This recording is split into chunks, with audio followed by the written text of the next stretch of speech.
ओम शांति। आज की तारीख है 5/7/15 और आज की ज्ञान मुरली मीठे मीठे प्यारे प्यारे अव्यक्त बाप दादा की ज्ञान मुरली है।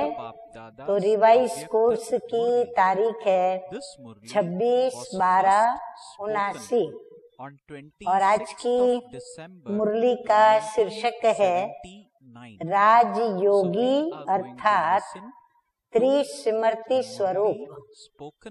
हम जानते हैं कि हमें स्वयं परमपिता परमात्मा परम शिक्षक के रूप में राजयोग सिखाया है और हमें राजयोगी बनाया है। तो हम राजयोगियों को तीन स्मृति सदैव रहनी चाहिए। तो वो तीन स्मृतियाँ कौन सी हैं जो हम त्रिस्मृति स्वरूप कहला सकते हैं? तो आइए सुनते हैं मीठे मीठे बाप दादा हम बच्चों से क्या रूरिहान करते मुरली के द्वारा। तो बाप दादा आज तिलकधारी बच्चों को देख रहे हैं। हाँ, बाबा आते हैं तो हम बच्चों के अंदर सदैव ही ऊंची नजरों से पॉजिटिव और हम बच्चों को नशा चढ़े ऐसी ऐसी बातें देखकर हम बच्चों को सुनाते हैं। तो बाप दादा आज तिलकधारी बच्चों को देख रहे हैं। हरेक के मस्तक पर राजयोगी अर्थात स्मृति भव का तिलक और साथ साथ विश्व राज्य अधिकारी का भी राज तिलक, ऐसे डबल तिलक, दोनों तिलक देख रहे हैं। आप सभी भी अपने दोनों तिलक को सदा देखते रहते हो। हाँ, बाबा कहते हैं आप भी जब जब दर्पण में अपना चेहरा देखते हो तो आप भी देखो कि आपको दो तिलक लगे हुए हैं। बाप दादा सभी के मस्तक पर विशेष राजयोगी की तिलक की विशेषता देख रहे हैं। विशेषता देखते हुए क्या अंतर देखा? अभी सभी बच्चों को तो तिलक लगे हुए थे, परंतु उसमें बाप दादा ने अंतर देखा। तो वो क्या अंतर देखा वो अभी बाबा बता रहे हैं।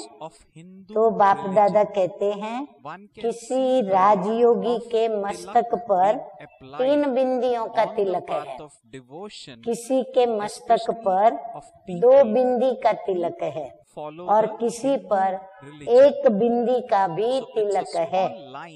वास्तव में नॉलेजफुल बाप के द्वारा विशेष 3 स्मृतियों का 3 बिंदियों के रूप में तिलक दिया हुआ है बाप दादा की तरफ से। हम सभी राजयोगी बच्चों को 3 तिलक स्मृति के बाबा ने दिए हुए हैं। उन 3 स्मृतियों का त्रिशूल के रूप में ही यादगार बनाया है। अब ये 3 स्मृतियाँ कौन सी हैं? तो बाबा बता रहे हैं कि एक है स्वयं की स्मृति। हाँ, मैं कौन हूँ? तो मैं आत्मा हूँ, तो आत्मिक स्मृति का तिलक। दूसरा बाप की स्मृति का तिलक। हाँ, बाबा कौन है? तो बाबा की स्मृति। और तीसरा ड्रामा के नॉलेज की स्मृति। तो तीसरी स्मृति का तिलक कौन सा? ड्रामा की नॉलेज। तो स्वयं का, बाप का और ड्रामा, ये 3 की स्मृति के 3 तिलक ये बाप दादा ने हम सब राजयोगी बच्चों को दिया हुआ है।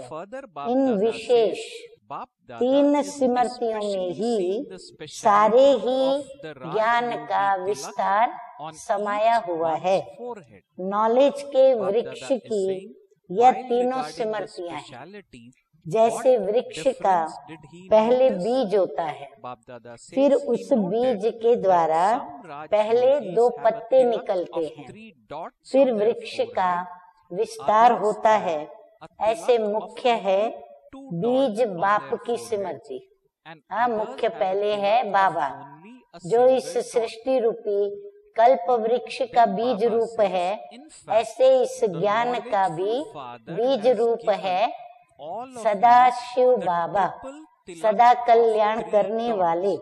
फिर 2 पत्ते अर्थात विशेष स्मृतियां, आत्मा की सारी नॉलेज और ड्रामा की स्पष्ट नॉलेज। मैं आत्मा हूँ और फिर मैं आत्मा अपने परम धाम से इस सृष्टि पर देह धारण करके पार्ट प्ले करती हूँ, तो ड्रामा की भी आदि मध्य अंत की स्पष्ट नॉलेज। इन 3 स्मृतियों को धारण करने वाले स्मृति भव के वरदानी बन जाते हैं। जो इन 3 बातों को धारण करता है वो ऑटोमेटिकली बाबा की तरफ से उनको वरदान मिल जाता है और वो वरदानी बन जाते हैं। आगे मीठे मीठे बाप दादा कहते हैं कि इन 3 स्मृतियों के आधार पर माया जीत जगत जीत बन जाते हैं। पक्का कर लें, यदि माया जीत जगत जीत बनना है तो इन 3 स्मृतियों के तिलक हमें अपने मस्तक पर लगाना पड़े, यानी धारणा करनी पड़े।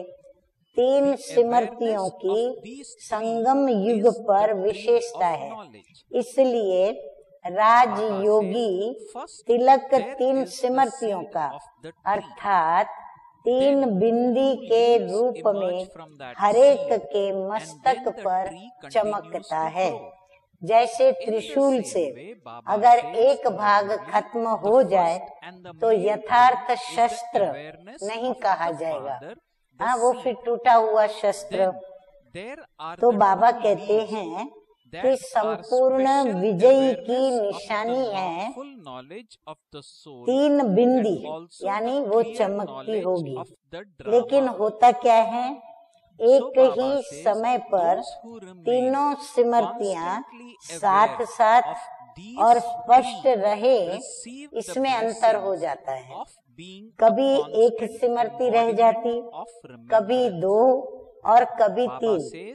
इसलिए सुनाया कि कोई 2 बिंदी के तिलकधारी देखे और कोई 1 बिंदी के भी तिलकधारी देखे। बहुत अच्छे अच्छे बच्चे भी देखे जो निरंतर 3 स्मृति के तिलकधारी भी हैं, अमिट तिलकधारी भी हैं। 3 तिलक वाले तो हैं ही, लेकिन ऐसे अच्छे बच्चे भी थे जो अमिट तीनों तिलक लगाए हुए थे, अर्थात जिस तिलक को कोई मिटा नहीं सकता।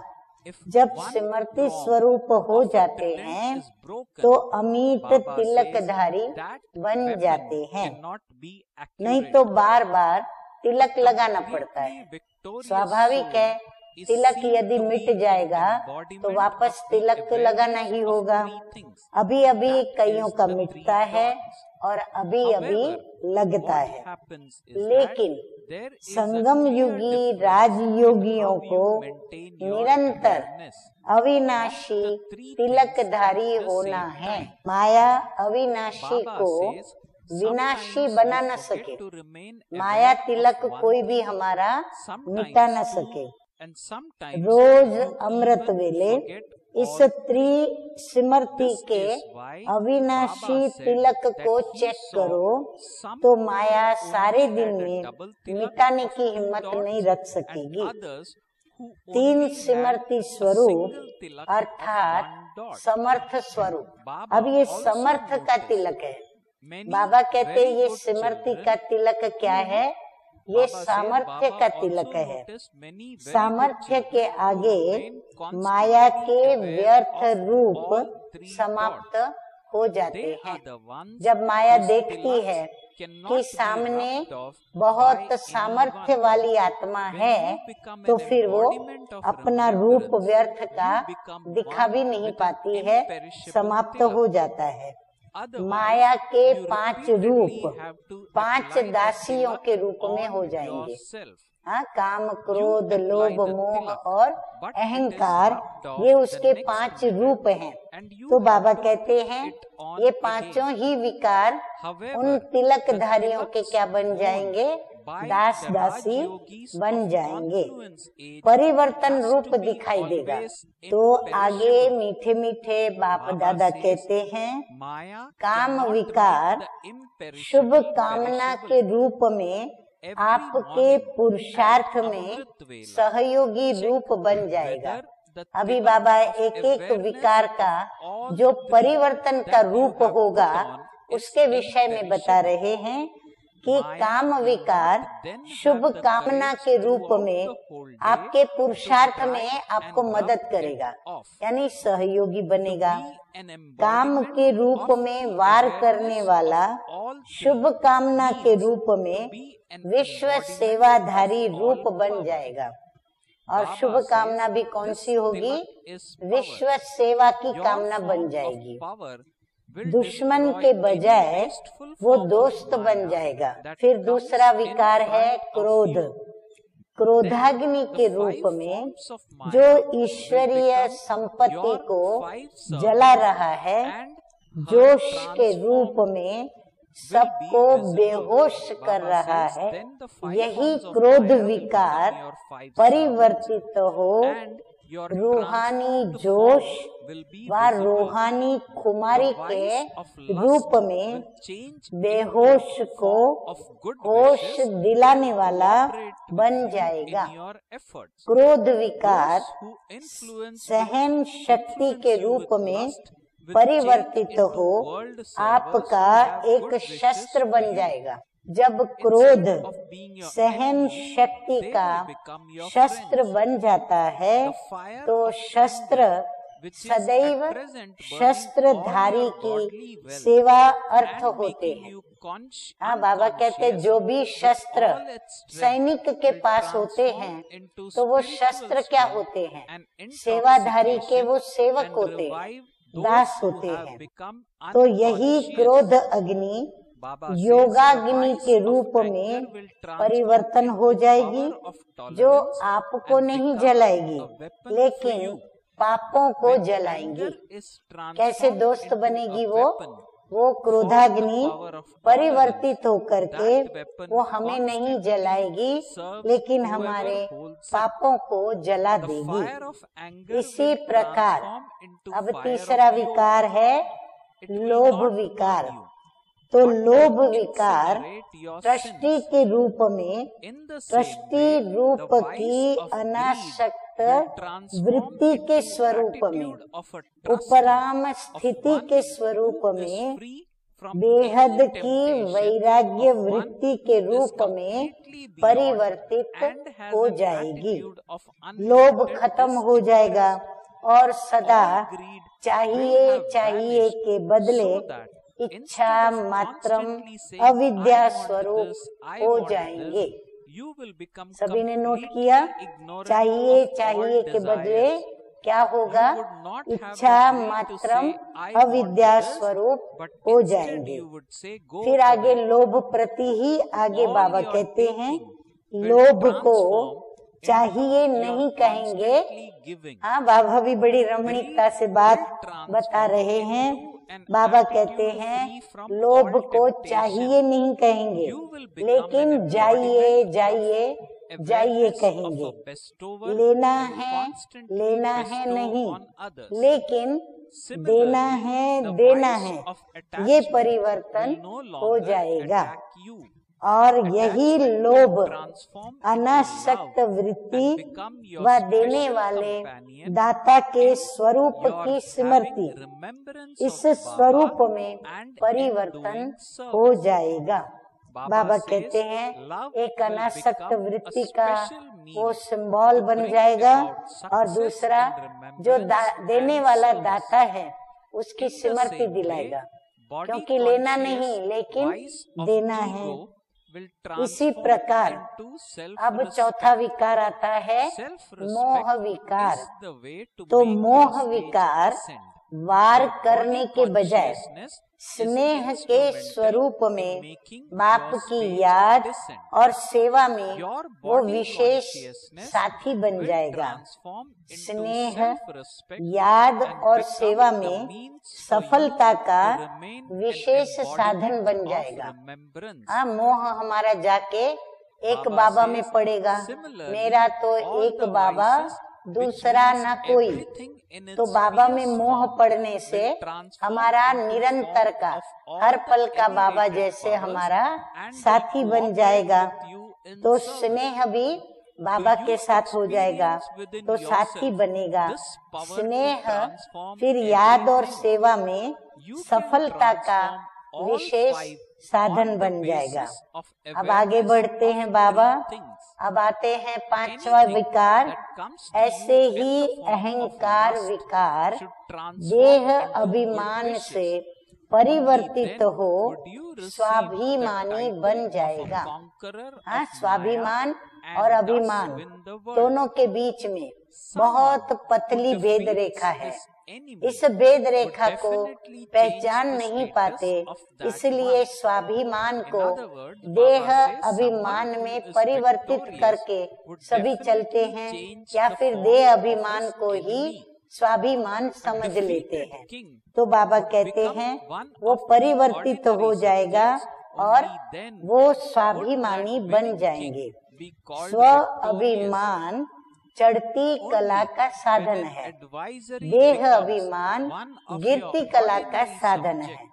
देह अभिमान परिवर्तित हो स्व अभिमान के रूप में सिमरती स्वरूप बनने में साधन बन जाएगा। इसी प्रकार ये विकार अर्थात विकराल रूपधारी आपकी सेवा के सहयोगी, आपकी श्रेष्ठ शक्तियों के स्वरूप में परिवर्तित हो जाएंगे। ऐसे परिवर्तन करने की शक्ति अनुभव करते हो। इन तीन स्मृतियों के आधार पर पांचों का आप परिवर्तन कर सकते हो। काम के रूप में आए शुभ भावना बन जाए, तब माया जीत जगत जीत का टाइटल मिलेगा। विजयी दुश्मन का रूप परिवर्तन जरूर करता है। बाबा कहते जो विजयी होता है ना, वो विजयी दुश्मन का परिवर्तन कहीं न कहीं कुछ न कुछ अवश्य वो करके रहता है। जो राजा होगा वो साधारण प्रजा बन जाएगा। हाँ, कैसे वो विजयी परिवर्तन करता है दुश्मन का, तो बाबा बताते हैं जो राजा होगा वो क्या हो जाएगा, उसकी साधारण प्रजा बन जाएगा। तब तो वो विजयी कहलाया जाएगा। मंत्री होगा वो साधारण व्यक्ति बन जाएगा, तब वो विजयी कहलाया जाएगा। वैसे भी नियम है कि जो जिस पर विजय प्राप्त करता है उसको बंदी बना कर रखते हैं। हाँ, राजाई जो भी चली है विश्व के अंदर, तो अक्सर जो भी राजा विजय प्राप्त करता है वो दूसरे राजा को बंदी बनाकर उसको अपना दास बना लेता है। तो बाबा कहते हैं अक्सर वो उनको बंदी बना कर रखते हैं, अर्थात गुलाम बना करके और उनको अपने पास रखते हैं। तो आप भी इन पांचों विकारों के ऊपर विजयी बनते हो। आप इनको बंदी नहीं बनाओ। हाँ, बाबा कहते हैं आप इनको बंदी मत बनाना। हाँ, गुलाम नहीं बनाना। बंदी बनाएंगे तो फिर अंदर उछलेंगे। हाँ, वो उछल खाएंगे। लेकिन आप इन्हें परिवर्तित कर सहयोगी स्वरूप बना दो, तो सदा वो आपको सलाम करते रहेंगे। विश्व परिवर्तन के पहले स्व परिवर्तन करो। स्व परिवर्तन से विश्व परिवर्तन बाबा कहते हैं कि सहज हो जाएगा। परिवर्तन करने की शक्ति सदा अपने साथ रखो। परिवर्तन शक्ति का महत्व बहुत बड़ा है। हाँ, बाबा कहते साधारण बात मत समझो, ये परिवर्तन शक्ति बहुत बड़ी शक्ति है। अमृत वेले से रात तक परिवर्तन शक्ति को कैसे यूज करो, ये बाबा फिर सुनाएंगे।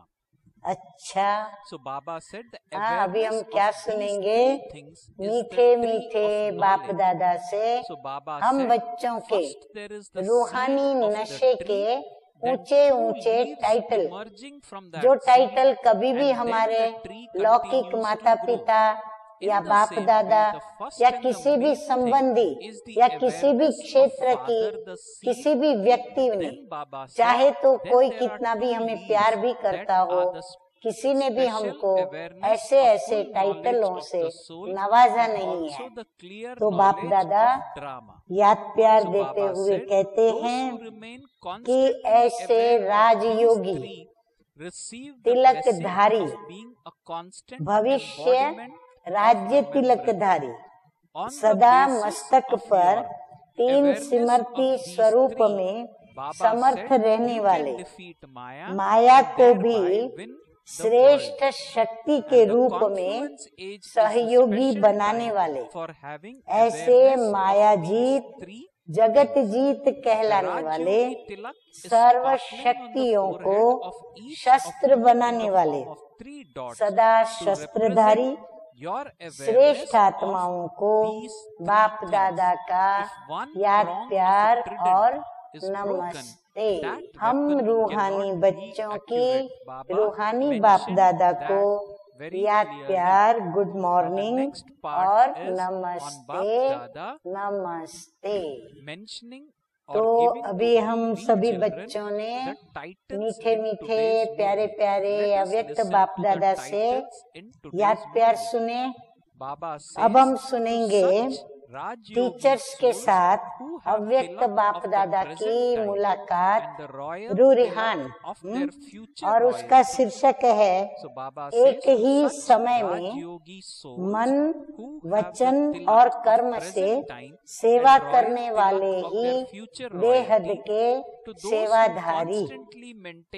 बाप दादा कहते हैं कि टीचर्स अर्थात बाप समान निरंतर सेवाधारी, हर संकल्प और बोल के द्वारा अनेक आत्माओं की सेवा के निमित्त, हाँ, उनका संकल्प भी विश्व सेवा के प्रति या अन्य आत्माओं के प्रति, ऐसे ही बोल के द्वारा भी अनेक आत्माओं की सेवा के लिए जो निमित्त बनी है।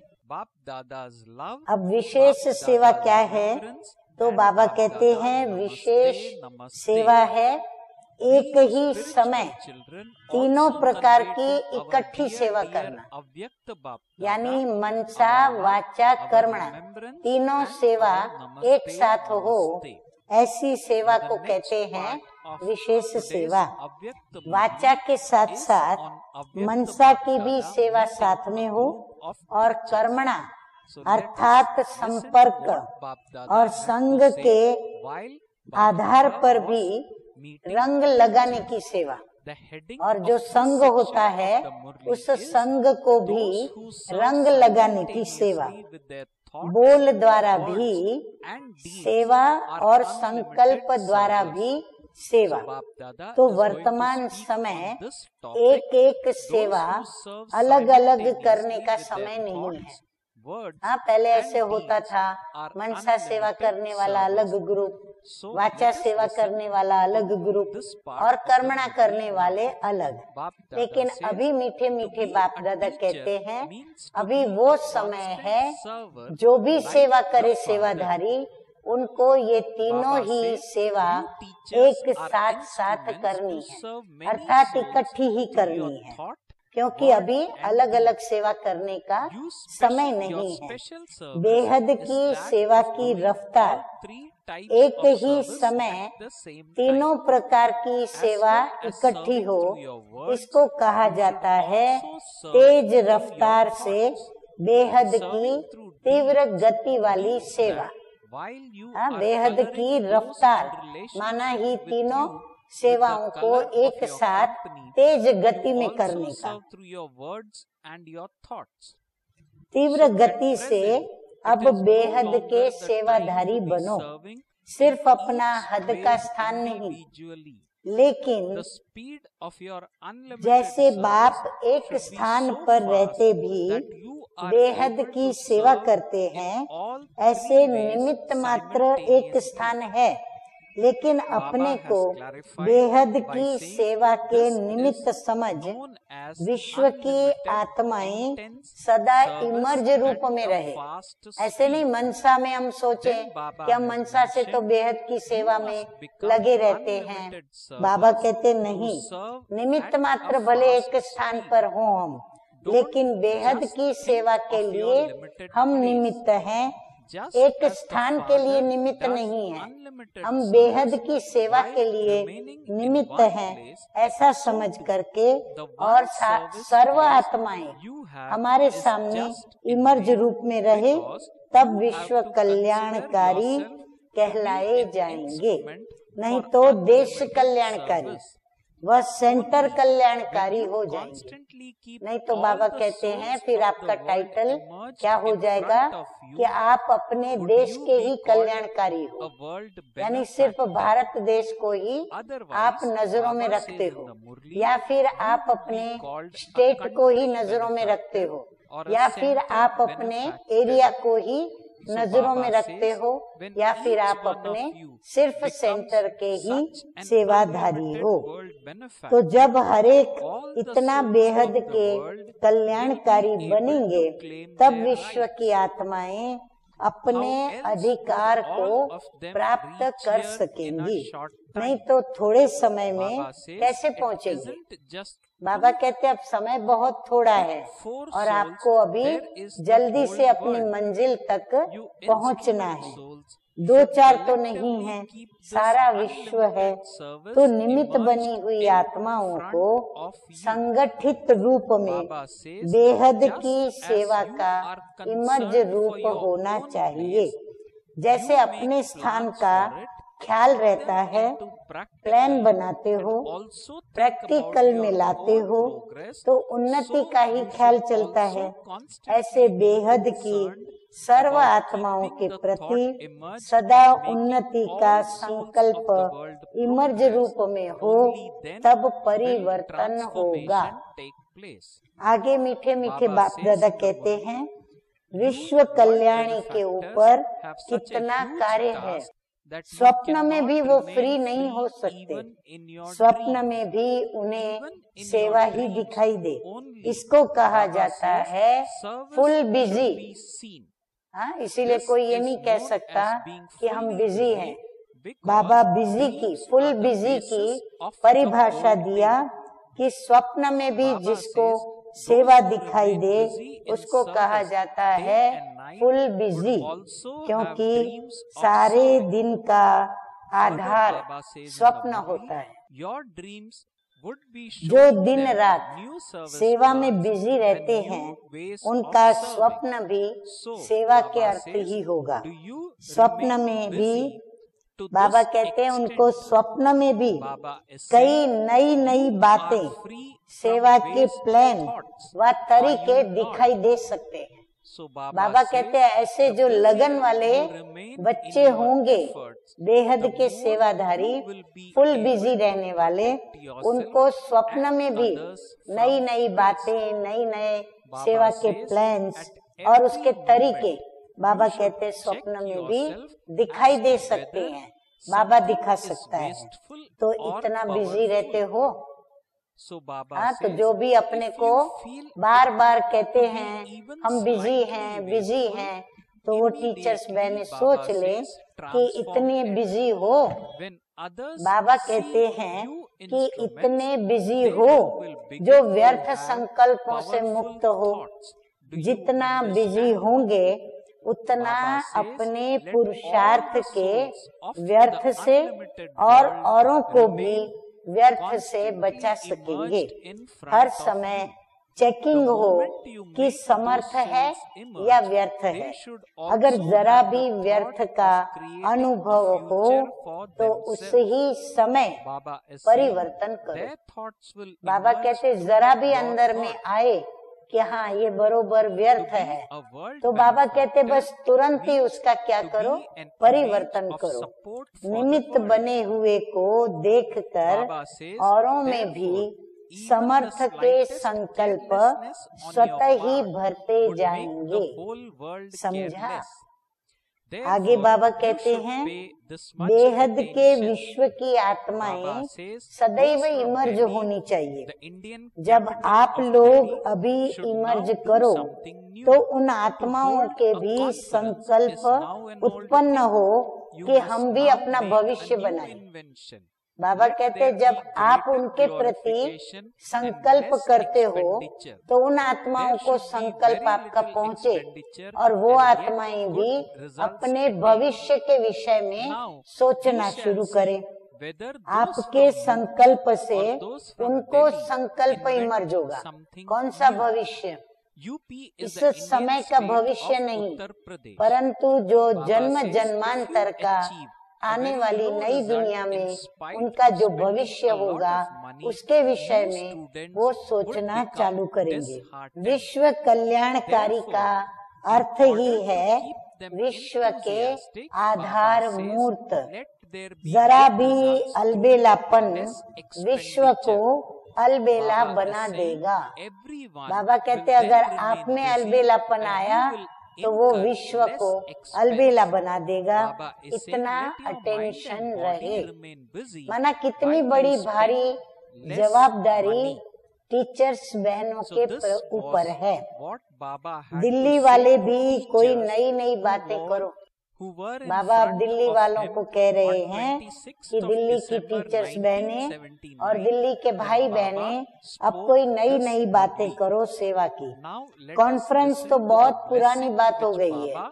बाबा कहते हैं अभी कॉन्फ्रेंस कोई नई बात नहीं, अभी नई इन्वेंशन निकालो। कम खर्च वाला मशीन, खर्चा भी कम हो और रिजल्ट भी अच्छी निकले।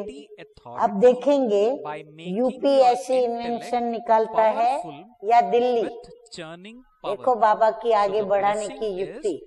हाँ, दिल्ली और यूपी दोनों को रेस में लगा दिया कि अब दिल्ली आगे जाता है या यूपी।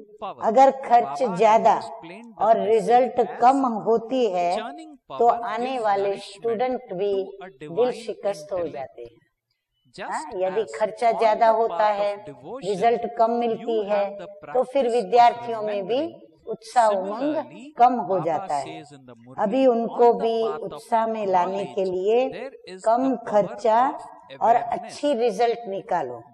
अभी एक सिर्फ दिल्ली और यूपी को ही बाबा नहीं कहते हैं, निमित्त वो बने हैं, लेकिन सभी सेंटर्स की टीचर्स बहनों को और भाई बहनों को ये काम करना है कि कम खर्चा और अच्छी रिजल्ट निकालो, जिसमें बिजी भी सब हो जाए और खर्चा भी कम हो, तन और मन बिजी हो जाए, धन कम लगे। बाबा कहते हैं अभी धन कम लगे, तन और मन ज्यादा लगे, ऐसी सेवाएं करो तो कम खर्च वाला नशीन वाला काम हो। अच्छा, अभी हम क्या सुनेंगे? अभी हम सुनेंगे मीठे मीठे सतगुरु बाबा से वरदान। तो वरदान है आज का, मनन शक्ति के द्वारा बुद्धि को शक्तिशाली बनाने वाले। मनन शक्ति माना बुद्धि से ही तो हम चिंतन करेंगे, तो मनन शक्ति द्वारा बुद्धि को शक्तिशाली बनाने वाले मास्टर सर्वशक्तिमान भव। बाप दादा कहते हैं मनन शक्ति ही दिव्य बुद्धि की खुराक है। बाबा ने हमें दिव्य बुद्धि दी है तो उसका खुराक भी बड़ा दिव्य दिया है, और वो है मनन शक्ति। जैसे भक्ति में सिमरन करने के अभ्यासी हैं, ऐसे ज्ञान में स्मृति की शक्ति है। इस शक्ति के द्वारा मास्टर सर्वशक्तिमान बनो। रोज अमृत वेले अपने एक टाइटल को स्मृति में लाओ और मनन करते रहो, तो मनन शक्ति से बुद्धि भी शक्तिशाली रहेगी।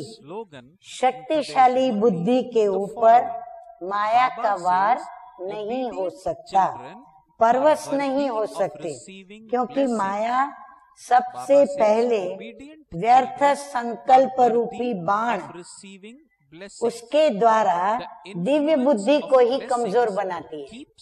माया पहला वार कहाँ करती है? दिव्य बुद्धि पर, और दिव्य बुद्धि में चलने वाले संकल्पों के ऊपर पहला वार करती है।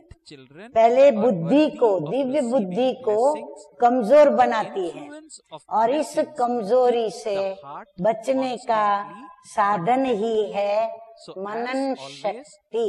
स्लोगन है आज का, आज्ञाकारी बच्चे ही दुआओं के पात्र हैं। दुआओं का प्रभाव दिल को सदा संतुष्ट रखता है। हाँ, दुनिया में भी हम देखेंगे तो जो बच्चे जी हजूर जी हाजिर करते हैं, अर्थात माता पिता की आज्ञा का पालन करते हैं, तो वो बच्चे बड़े प्रिय लगते हैं, और वो आज्ञा पर चलते हैं तो माँ बाप को भी अंदर में बड़ा सुकून मिलता है, तो अंदर में वो संतुष्ट रहते हैं। तो दुआओं का प्रभाव भी क्या है? उनको संतुष्ट रखता है, खुद भी संतुष्ट रहते हैं, और बच्चों को भी उनकी दुआएं सदा संतुष्ट रखती हैं। अच्छा, ओम शांति।